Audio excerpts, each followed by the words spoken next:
Are you ready for a roller coaster ride? Because I've got one for you today. It's all about the story of Val Brookschmidt, a whistleblower that just turned up dead on the campus of a high school in California. Did you even hear about this? The media are kind of keeping it hush-hush, and the police haven't released any more details since it happened. So I have a suspicion that there's real meat. All right, so before I begin, I have a website, amazingpolly.net, where you can find all sorts of my old videos. There's also recommendations for other things across the net. And you can also donate or contribute to my work, send me a gift if you would like to do that. And on the contact page there's even a P.O. box where you can send me something through the regular mail. I love to get your regular mail, and thank you to everybody who has done that. You keep me going, and well, I don't want to go on and on, but I think you're the best audience on the internet. Also, one more note, I am not on Telegram. Anyway, where you can find me is on my two BitChute channels. On Rumble, I have a channel over there. I have a channel on band.video, which I need to post more on. And I'm on Gab, amazingpolly.net. That is my website, so please head over there. Okay, let's begin the adventure. This is the story that started it off. FBI whistleblower found dead at El Sereno High School. A known whistleblower, an FBI informant who was the key source of information in a federal investigation into Germany's financial giant Deutsche Bank and its links to Donald Trump, was found dead on the campus of a Los Angeles high school Monday morning, and they found his body shortly before 7 a.m. on April 25th. School police claim there's no video evidence showing him enter campus, leaving them with no clue how or when he arrived there. So this is kind of handy if there was foul play involved, because no video evidence. That was a Monday morning they found him, so it could have died any time over the weekend. And it's just interesting to note that there's been no update on this case as of me recording this. Why do you care about this? It's because this guy ties into the Spygate scandal, the Russia collusion narrative, and even impeachment. A witness or witnesses that were at the school say, all the teachers were shocked when they quickly removed the body, and admin told us to hold classes as usual. They had originally told them that it was a homeless man who died of natural causes. Once they learned the corpse belonged to a whistleblower in a Deutsche Bank corruption case, they say it was even more odd that very little investigation was done and the entire area was quickly pressure washed. Interesting. Brookschmidt reportedly went missing just over a year ago. His last known appearance reported on April 6th while driving a Mini Cooper in Griffiths Park, Riverside Drive, leading LAPD to plea for information from the public to help find the missing man. And here they quote investigative journalist Scott Stedman with Forensic News. We will get to know Scott Stedman a little more later. But isn't this interesting? Who was this guy? He was reported missing by his girlfriend, someone named Marie Peter Toltz. She said it was very unusual that he would do this, wasn't like him. And that was in April 2021. But the plot thickens, because was he really officially missing? He had been tweeting on his official Twitter account almost the whole time. His last post was April 5th, 2022. And it just says, only the penitent man shall pass. I looked up the word penitent, and no, it's not a word. So I don't know really what he means by that. Maybe pensive? I don't know. Doesn't matter. But his tweets were going on, and one of the tweet threads he had done in, I think it was January, was a rage tweet thread at a New York Times reporter named David Enrich, and he figures a lot into this story. Other tweets that he recently had on his Twitter feed before he turned up deceased, allegedly, were all about him starting some kind of crypto project. He was going to hire someone to write a smart contract. And in this tweet that he linked to, he says that he is the wealthiest individual non-corporate pecuniary entity in the world.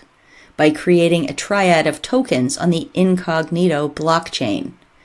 Look how much he says they're worth down here. Incredible. Just, yeah. Well, it's kind of typical. He's a bombastic, over-the-top type character. And for the life of me, I can't figure out whether he knew he was being used or whether he was using people or what. But let's get on with it. By the way, the New York Times reporter who worked most closely with him, the one he was mad at, David Enrich, tweeted this on May 2nd.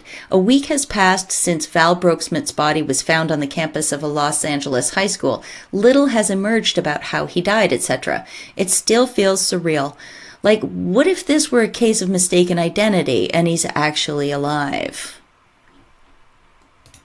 Maybe. It could be.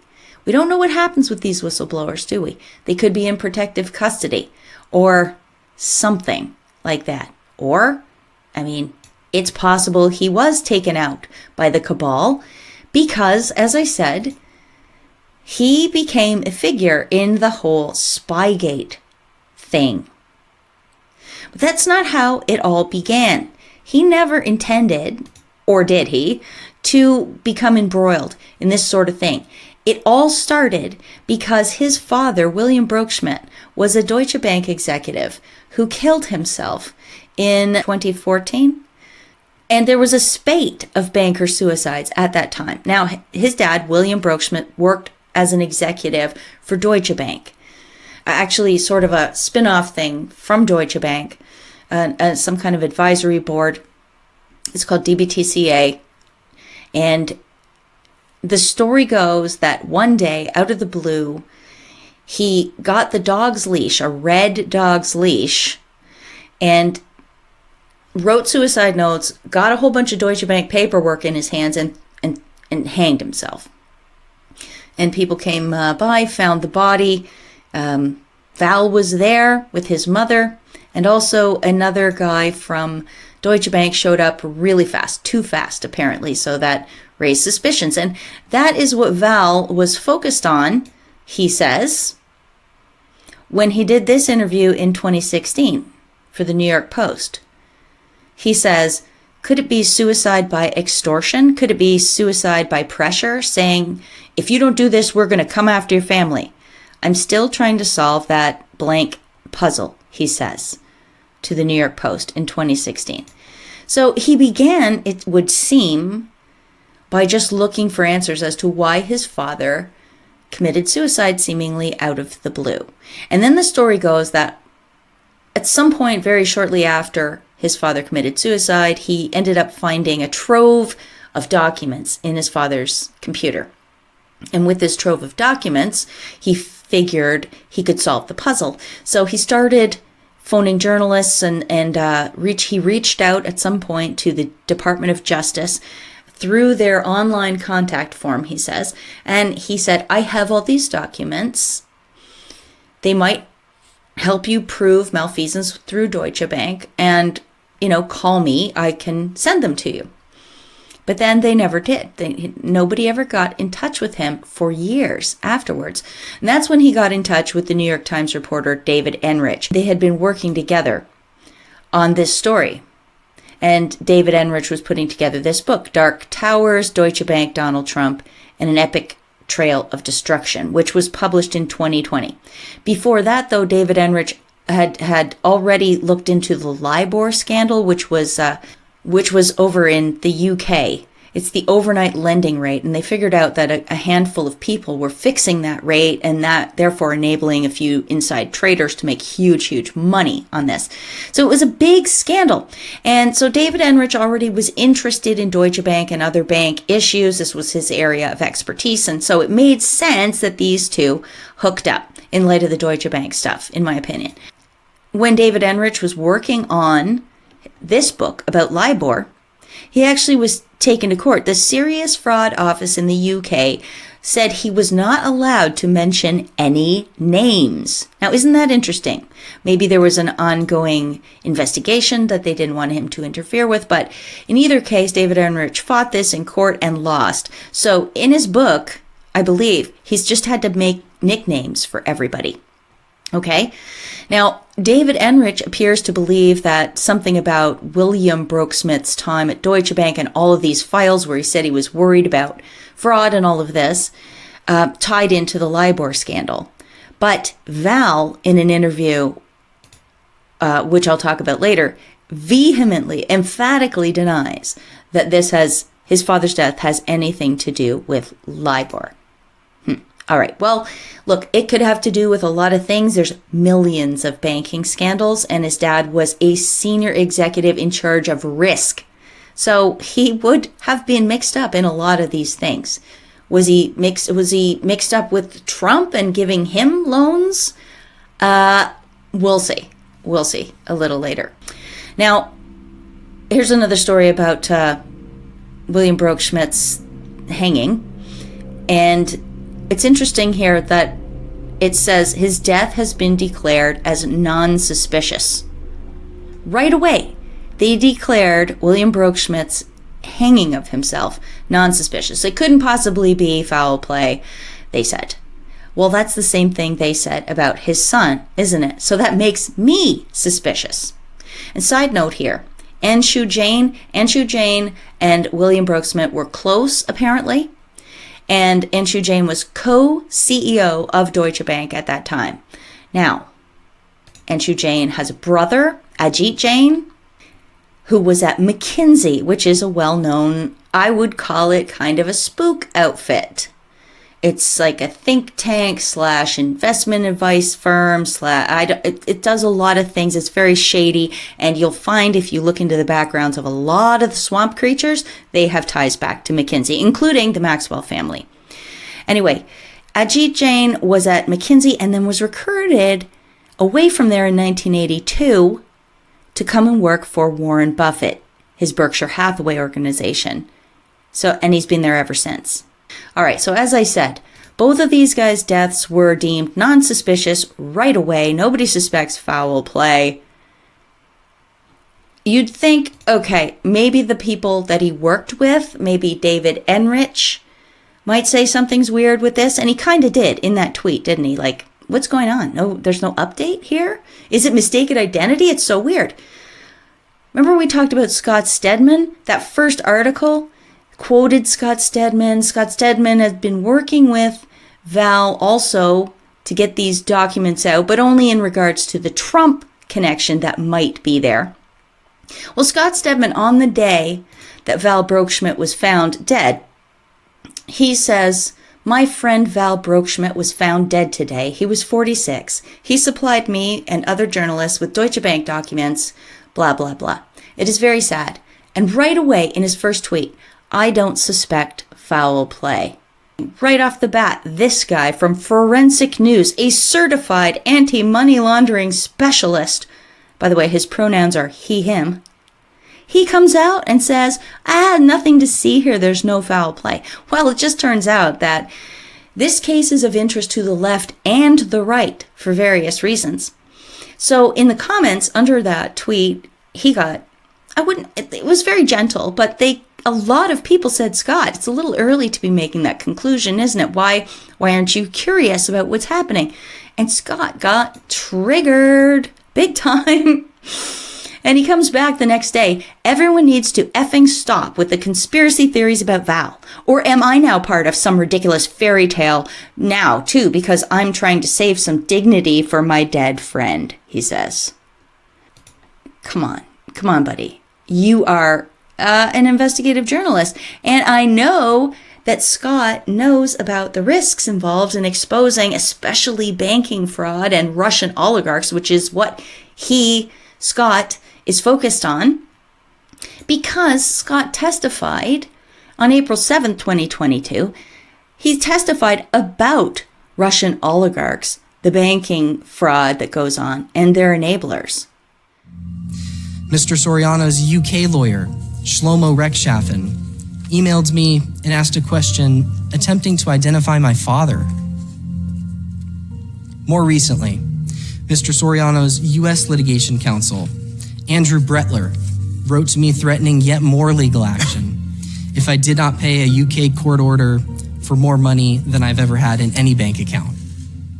Mr. Bretler said, quote, "Should you ignore this demand, you will be proceeding at your own peril." That's what he was testifying about.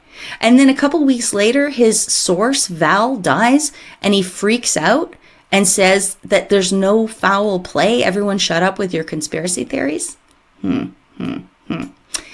Here's a little fun thing. Fun in a creepy way. There is a YouTube channel called Bikini Robot Army Topic. Now, Bikini Robot Army was Val's band that he'd had allegedly for a really long time. And on April 25th, 2 years to the day, backwards in time, on April 25th, 2020, this was uploaded to that account on YouTube. Dead Men Don't Dance. The opening lyrics are, "How many days till I die?" Creepy? Yes, it is. So, who is Val Broekschmidt? Let's have a look at his LinkedIn. For his band Bikini Robot Army, he calls himself the military director and analyst and asset ops for the NSA, CIA, and Bikini Robot Army. Now, yeah, that's probably just a joke. He worked on Gordon Ramsay's Kitchen Nightmare as the director of photography. He worked on a movie shot in Britain called W Delta Z, which was released in the United States with the title The Killing Gene. So that's kind of interesting. It's a horror movie, as you can suspect. He was composer, senior sound designer for Pfizer Pharmaceuticals, November 2005 to November 2006. And he also worked for Sony Music Entertainment in 2006 for one video. But you'll see in 1 second why him working for Sony is such a weird thing. Because Val Broekschmidt was involved big time in the Sony hack. Do you remember this? The Sony hack was apparently when North Korea hacked Sony Entertainment because the North Korean leaders were angry about a Seth Rogen film called The Interview, which mocked Kim Jong-un. That's the story. And oh boy, was there a lot of fallout from this. Here is an unreleased Sony hack documentary, which was made in 2016. And in the video, Val claims that he ran across a document dump while taking a break from editing music. He noticed at these hacked documents, at the bottom of the list of the files, there was a note that invited people to contact the hackers via email. Val did so, and apparently the hackers replied to him, sending him a link to their Facebook page. Their Facebook page. Come on! Hackers? Okay. All right, well, this is the story. Val was the third person to like the page and said he shortly figured out that he was the only one who had the files and started distributing them. He posted 3 tweets about it but didn't follow up. Media reports that in addition to shutting down Sony and leaking the files, the hackers, which were this group called Guardians of Peace, #GOP. Like, is that not yet another handy thing? #GOP. So, like, in the public mind, this big deal Sony hack happened from GOP, the Republican Party. All right, I'm digressing. So, apparently, in addition to the hacks at Sony, the Guardians of Peace, GOP, threatened to blow up theaters if this stupid Seth Rogen movie were to be released. All right, and everybody took it really, really seriously. Look at this. December 2014, Obama vows response as FBI blames North Korea. "We will respond," Obama told reporters on Friday. "We will respond proportionately and in a space, time, and manner that we choose. We cannot have..." You're going to love this part. He also says, "We cannot have a society in which some dictator someplace can start imposing censorship on the United States." Hello, Joe Biden. Hello, disinformation, Ministry of Truth that he's just stood up in the last week. Funny, isn't it? And also, they did end up imposing sanctions on North Korea over a hack into a private company. Sony Entertainment, not like Raytheon or something, not some arms manufacturer or their the financial system. No, Sony Entertainment. You can impose sanctions on North Korea over that. The whole foreign policy debacle that seemingly caused, and the scare tactics to the public, the terrorism campaign, there was also this that happened as a result of it. In the documentary, Val says, I was contacted by a few suffragettes. Is that word still applicable? They asked me to look through the documents and find anything I had on gender discrimination. And I found a bunch of stuff in the payroll section and some chatter between the executives, and I tweet all that. And she ended up using that to go to court. He says, I was the hub of information in the country, dude, for like a good 3 months. Me! And then he laughs. He loves it. He loves the publicity.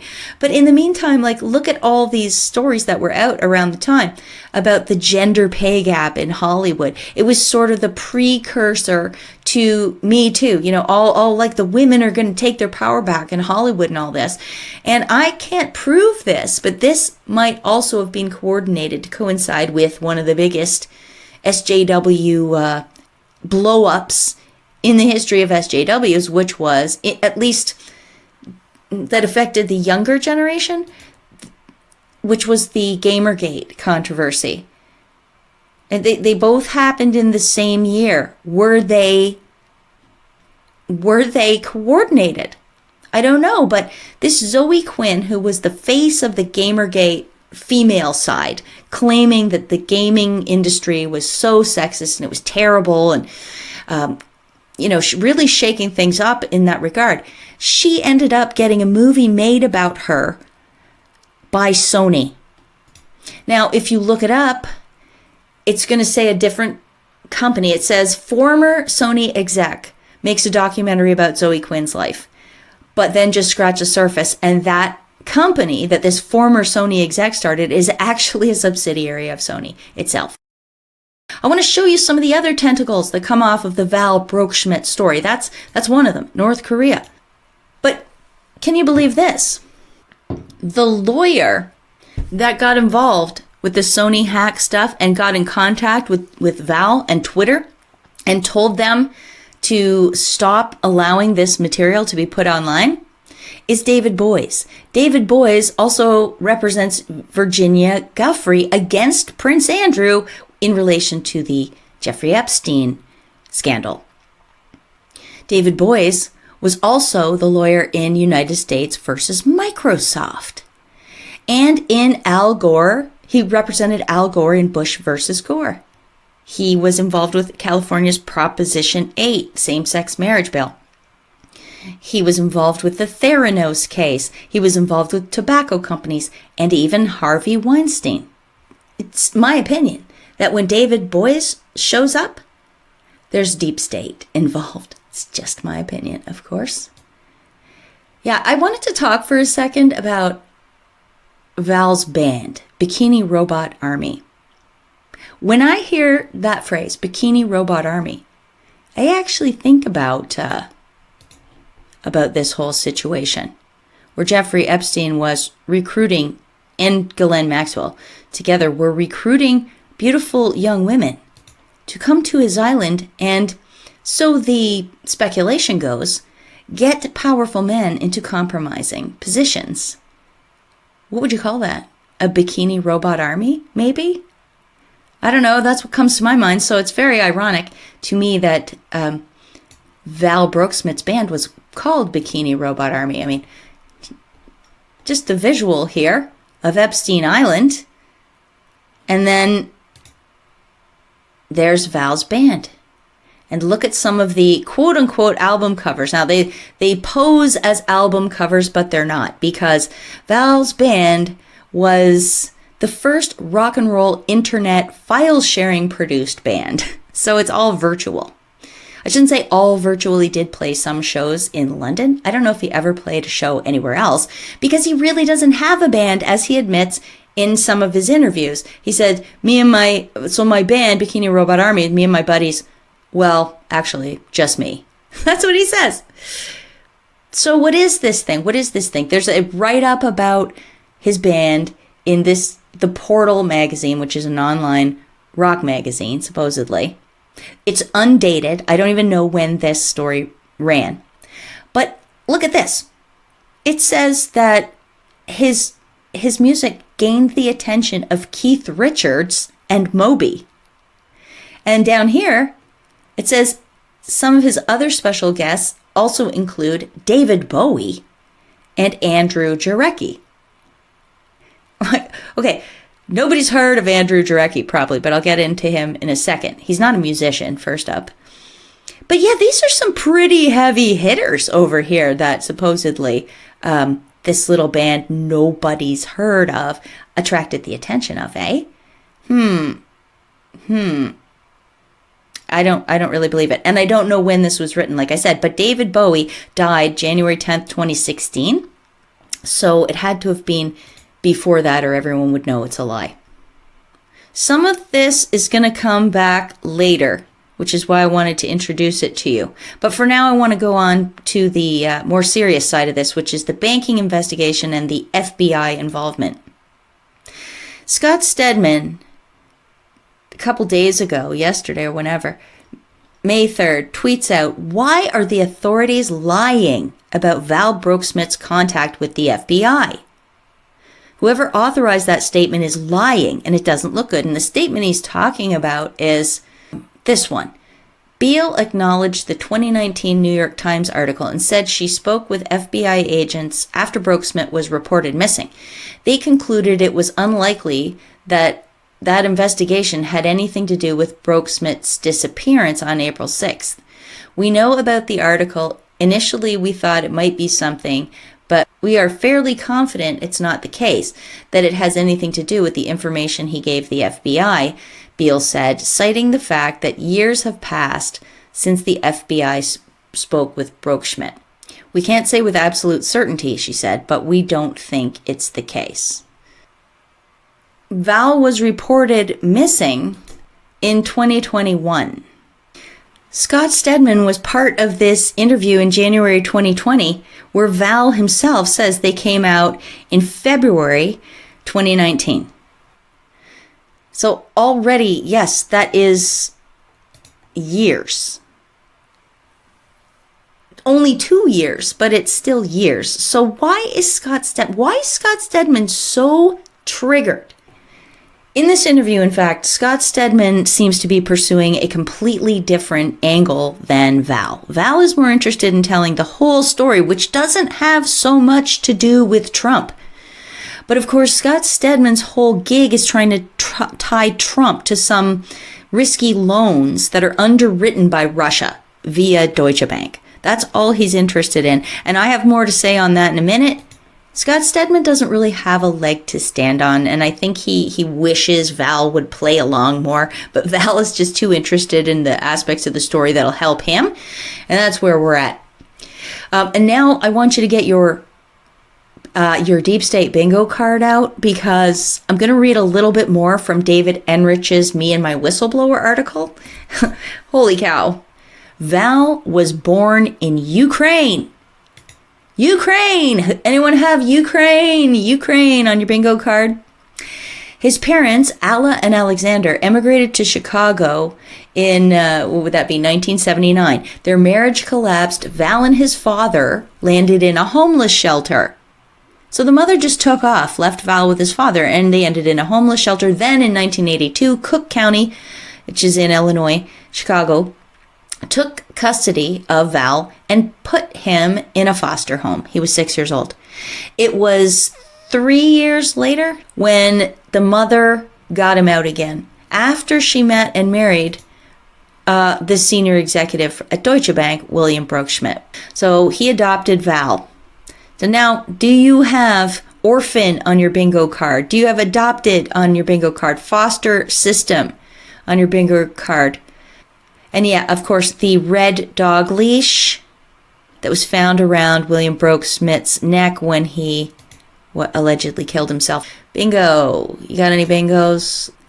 This is what the bingo card looks like thus far. More from the David Enrich New York Times article. We find out that in 2016, in Rome, Italy, Val Brookschmidt shared his files, this trove of documents, with a reporter from the Financial Times. The Financial Times journalist later connected him, Val, with someone willing to pay for these documents. On the third anniversary of Val's father's death, January 26, 2017, $1,000 arrived in Val's PayPal account. Guess who paid for those documents? Here's one of the booms. It was none other than Glenn Simpson from Fusion GPS. Boom. Spygate. They want all these emails that went back and forth between all these groups. That's what they're looking for. Durham in his investigation into whether any illegal activity happened there. All the people involved are scrambling right now, including John Podesta, Fusion GPS, people from Perkins Coie, Hillary herself, and others are freaking right now because Durham is coming for them. And so when was that? That happened April 22nd. Here's a April 20th, 2022 the article about it. All these groups that I just said, including Glenn Simpson from Fusion GPS and Hillary and Podesta, they all filed in court to stop the production of these documents, their own emails, because they say they're attorney-client privilege. Meanwhile, we know Val was a source for Fusion GPS, and he turns up dead right now, right when all of this is happening. I am not saying Glenn Simpson did this, okay? Not at all. But I'm saying maybe one of the parties involved in all of this might have taken this opportunity to get rid of a witness. I don't know. And he could be alive. He might be in protective custody. Keep all of that in mind. Just telling you the little tidbits. And it's not just David Enrich from the New York Times claiming out of the blue that Glenn Simpson paid for these documents, these Deutsche Bank documents. Glenn Simpson wrote a book and he admitted it. Here it is. He says that they found out about Val Brookschmidt. They took him to the Virgin Islands to meet him and talk with him, and gave him $4,000 for a copy of his father's emails and Brookschmidt's time for help reviewing them. The correspondence, he says, turned out to be revealing about Deutsche Bank's mismanagement, but did little to illuminate the bank's relationship to the Kremlin or to Trump. So see, that's not insignificant, because that's what this was all about. This is what they were all trying to get from Brookschmidt, was some tie to Trump so they could take Trump down. And this little Stedman fella, he's still running around with hope that that will pan out. It's not going to pan out. A lot of people have looked at these documents and said there's nothing there. All right. So the Durham investigation raging on, but something else is happening here. And we find out about it in this Scott Stedman and Val Brookschmidt interview on Counterpunch, which was January 2020. I'm going to play this whole thing for you. It's like 6 minutes long. But I snipped out just little tiny bits to keep it as short as I could. But I think you got to hear it for yourself to see why this is such high intrigue going on. All right, listen. At the time, if I can just quickly interject, Adam Schiff and Moby and Nancy Pelosi and Dan Goldman. There's another thing that happened. I had been, David Enrich came out here in January to fact check the book and to go over like the timeline of events. And we recorded all this on our phones on like the voice memo app. And then at the end of it, David says, you know what, can you guys turn off the recordings? And I said, okay. You know, my girlfriend says, all right, let's turn off the recordings. But I give her the eye and a nod that between our secret language together means don't turn off the recording. You know? And David says, can't quote verbatim right now, but he says something akin to, Val, I don't have a good ending for the book or the article, but there's a new investigation by Maxine Waters, is that her name? Maxine Waters and Adam Schiff. And you got to get a part of that, get into that. And then I think we can get a better ending for the book and the article if you can get involved in this investigation. I'm like, oh, come on, man. He's like, no, I'm serious. Get in there, get your documents there, and I'll have a better book. And it's also his way of saying, if you don't do this, I'm going to draw out the article for another 6 months. You know, I'm not going to publish it for 6 fucking months. So I'm like, oh, fucking David. So I do it. And the reason how I got there, I told Scott on the other podcast, was also Byzantine, quite a Byzantine past, but I go to a dinner party in Hollywood with a bunch of Hollywood people. This wonderful actress named Heather Graham, great actress, one of my favorites. And of course, Moby was there. And Moby's great, of course. He's very political, man. Really smart guy, very political, knows what he's talking about. And he's apparently good friends with Nancy Pelosi. And I said, oh, well, no, Moby, can you put me in touch with Nancy Pelosi? You know, I have all these Deutsche Bank documents, and I give him my whole spiel. And he's like, okay, you know, I'll put you in touch with Nancy Pelosi. But he doesn't. Instead, he says, I have a better idea. Let me put you in touch with Dan Goldman. Dan Goldman is Adam Schiff's lead lawyer. And he says, Adam Schiff is, at this time, this was, God, when was this? This was, I don't know, spring of 2019. I said, Dan Goldman and Adam Schiff are starting this new investigation into Trump's finances. So, oh, great. So why don't you talk to Dan? He's a good friend of mine, and you guys take it from there. So I talked to Dan, and Dan is just an asshole, man. Outright dick. What a, oh. And I don't hold it against Moby, but this guy was just like, oh, hi, Val. Give me everything you have now.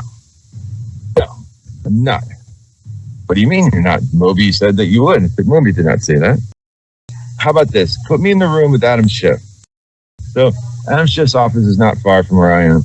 I figured, let's see if he can do this, I'll bring him some documents. So I prepare these hard drives for Adam Schiff and Dan. And I go to the meeting that Dan set up, and I get in the room with Adam Schiff. And I say, hey, Adam Schiff, I've got these documents for you as promised. And he goes, what? Don't give them to me. What am I doing here? We'll give them to Dan. Like, well, Dan told me to give them to you. Like, I don't know why you'd say that. There's a proper chain of evidence. Like, okay, I'm sure there is, but well, why the fuck did you put me here and tell me to come here with these drives if I can't give them to you? I don't know. You're gonna have to talk to Dan. I can't do this. It's not professional. That's all right, fine. So I go back outside and I call Dan. And Dan says, "Oh, I'm so sorry. Something got fucked up." It's like, let me get in touch with you in the next couple of days and we'll figure something out. During that time, and Dan did not get in touch with me for another 2 weeks, but during those 2 weeks is when the FBI came, when they stepped in. That's when they came and they said, Val, you know, this whole Adam Schiff thing, you know, I'm sure it's great and all, but it's a political thing. You know, this is a political thing. And, you know, everyone's got their own agenda. So, you know, but we're the FBI. We're out here to catch the bad guys. That's it. We don't have a political agenda. We see someone doing illegal stuff, hurting people, we go after them. And that sold me. That was enough. Right there, I was like, you know what? I'm with you guys. So Dan then calls me later and says, oh, okay, I got everything ready to go. I said, Dan, you know what? I'm actually decided not to work with you. I'm going to just go with the FBI. Like, what? And he just fucking lost his shit. Threw a fit, man. I decided at the end, I said, look, man, you want anything, just fucking subpoena me, all right? And fuck you. He's like, well, we're going to subpoena me and fuck you too. You know, and that was it. And he does not subpoena me. I asked later, after watching Dan and Adam Schiff flounder, after watching them flounder in their investigation, I mean, it was going nowhere in the early days. I figured, you know, I have this document. I know it's going to help them. I have a few documents. I feel bad. I should just send them these 2 documents. But I can't just do it because then I would be betraying the FBI because I told them I wouldn't deal with Schiff. So I said, look, Dan, and I sent him a text. This is maybe 3 or 4 months later. So I said, Dan, look, I have some documents for you, but you're going to have to subpoena me because I can't. If you subpoena me, then the FBI will know that I had no choice. Okay? And he said, Val, that's a good idea. Sorry, we got off onto the wrong foot. And I said, yeah, me too. I'm sorry, blah, blah, blah. And I said, great. Well, I'll send me the subpoena as soon as you can. He goes, no problem. And 2 days later, he subpoenaed me. And that's how that happened. That's it. Very innocent. What? Those names. Moby is buddies? Okay, back up. The New York Times reporter suggests that he needs a better ending for his book. Look, I know this is Val's side of the story, okay? But it sounds like David Enrich is the one that suggested to Val that he should meet these people and get all mixed up in an investigation that is being led by Maxine Waters, Nancy Pelosi, and Peter Schiff in around 2019. Whatever could that be, I wonder? It's impeachment. It's impeachment. Now, Val's documents had already been gone over by Fusion GPS, right? And they said, no, there's nothing in there tying Trump to this whole thing. So they just dropped it. So I don't know why suggesting he give it another kick at the can with all these characters. But, I mean, Moby is friends with Nancy Pelosi and Adam Schiff. Is that weird? And then they go to a Hollywood party where they make the connection. And then this whole Dan Goldman thing. Dan Goldman was the lawyer in the impeachment that everyone hated. Well, I guess the left thought he was a champion. But this is who Val is talking about here. Very, very interesting. Was there anything more? Oh, yes. Yes. Isn't it something to note that the FBI came along now? He says during that time, that's when the FBI got in touch with him. So maybe that's the only reason the FBI got in touch with him for his trove of documents in the first place. Maybe they wanted to tell him, don't get involved with this political circus with Pelosi and Schiff and Maxine Waters and the rest of them. Let law enforcement handle it. I don't know what the deal was. I don't know. But it's just something to keep in your mind when you go forward with this story. And, you know, I got to point this out quickly. Adam Schiff and Moby, this relationship was being promoted in the press in November 2018 for some reason. They say Schiff is an avid anti-Trump politician. Moby said about Schiff's plan to use the new Democratic House majority to pursue legal action against Trump administration. At the very least, we'll have a check and a balance on the worst, most corrupt, most incompetent president ever in the history of the United States. And this article was written by a woman named Anna Starostinetskaya from Kiev, Ukraine. That's her hometown. Well, that just figures, because impeachment was like a parade of Ukrainians or Ukrainian ambassadors. Do you remember Alexander Vindman? I called him Doughboy. Yeah, he was from Ukraine. He had a twin brother. That's a whole big story. I did a whole video on it called Growing Up Deep State. If you want to go look at that, I'll link to it in the description. Interesting story. And Dan Goldman, as I said, was the guy, the lawyer. So many of his witnesses that he called were Ukrainian ambassadors. This Taylor was a Ukrainian ambassador, George Kent, a Ukrainian ambassador, Marie Yovanovitch, remember her? I also did a whole video about Marie Yovanovitch and Deb Burks, the COVID scarf lady, because they tie together, believe it or not. And in 2019, in the year of impeachment, Deb Burks gave Marie Yovanovitch in Ukraine something like a 33% increase in her budget for AIDS education. Yeah, do you think it might have been used for other things? Perhaps. Anyway, you see what I mean? Like, these stories go so wide and so wild, and I just can't resist telling you the other background as we go. So now, what are we up to now? Another 45-minute video? I don't even know. Look how the press was positioning Dan Goldman, by the way, in preparation, of course, for the press of impeachment. In March 2019, Wonkette, meet Daniel Goldman, the dashing young buck Adam Schiff just hired to kick Trump's ass. Yeah, come on. Oh, it's so obvious, the propaganda. And now, let's just wrap this Trump attached to Russia through Deutsche Bank thing up by going back to Scott Stedman himself, the boy who still wants so bad for this all to be true. He wrote this article in 2020 where he's talking about this trove of documents and his new whistleblower guy, Val Brookschmidt. And he wants so bad. Trump Deutsche Bank loans underwritten by Russian state-owned bank, whistleblower told FBI, right? He just wants that headline. But it turns out it isn't even true. Val Brookschmidt's documents did not show this. It says right here that the information was attributed to a network of sources connected to the bank he cultivated over the past 5+ years, not in the documents. And then Scott Stedman has to admit, forensic news is not confirming the underlying claim that VTB or a high-profile client of VTB underwrote Trump's loans from Deutsche Bank. It's right there. But when you just look at that headline, it goes in the brain, doesn't it? And audiences see what they want to see. One more little thing. Remember, it was in Rome on New Year's Eve of 2016 that some Financial Times reporter put Val in touch with Fusion GPS for his documents.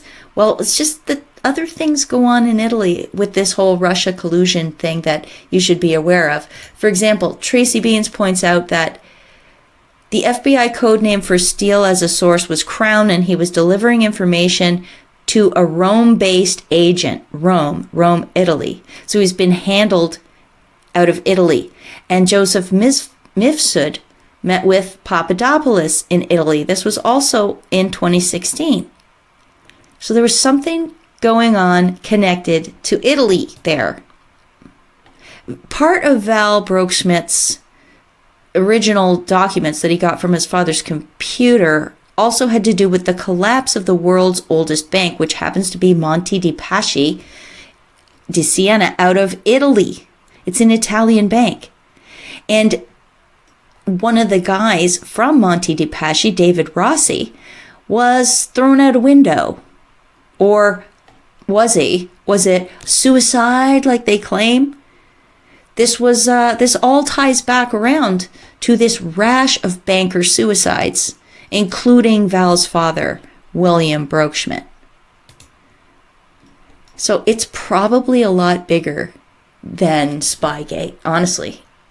This is deep stuff, but I don't know. I'm just bringing you the little bits that I find, and on looking at it, the Monte dei Paschi thing, they tried to take the Vatican Bank down with them in that scandal. Who knows what's true? I don't know what's true. I'm just telling you that this looks like a battle between the world's biggest banking oligarchies.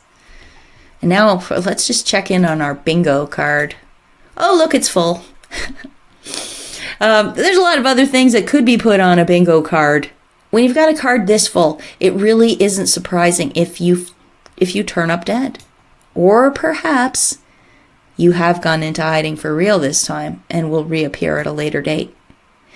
Now, look, I want to thank you for sticking with me this long in this video. I hope you enjoyed it, and I wasn't able to get to all of the big things that I found or the little interesting things that I found, which I maybe will cover in another video.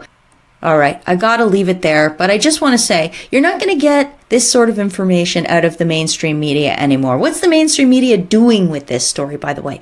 They are calling everybody conspiracy theorists, left and right. Here's Vice, Motherboard. Vice is one of the worst outfits for fake news that there is. What are they doing? They're saying, there's nothing to see here, except Vice has discovered that Val Brookschmidt, in the days before he died, was wandering around his old apartment complex brandishing a ghost gun. Like, they mentioned the phrase ghost gun over and over here. Leave it to Vice to add in another layer. Yeah, gun control, be afraid of ghost guns, whatever. I've never seen in any other coverage of this mention of a ghost gun or mention of Val turning up at his old apartment block. We don't even know where they're getting that information for real. Okay, everybody, Thank you so much for being here. I hope you enjoyed it. Please go on over to amazingpolly.net. That's my website, where you can... I already covered it in the beginning, but just go over there, amazingpolly.net.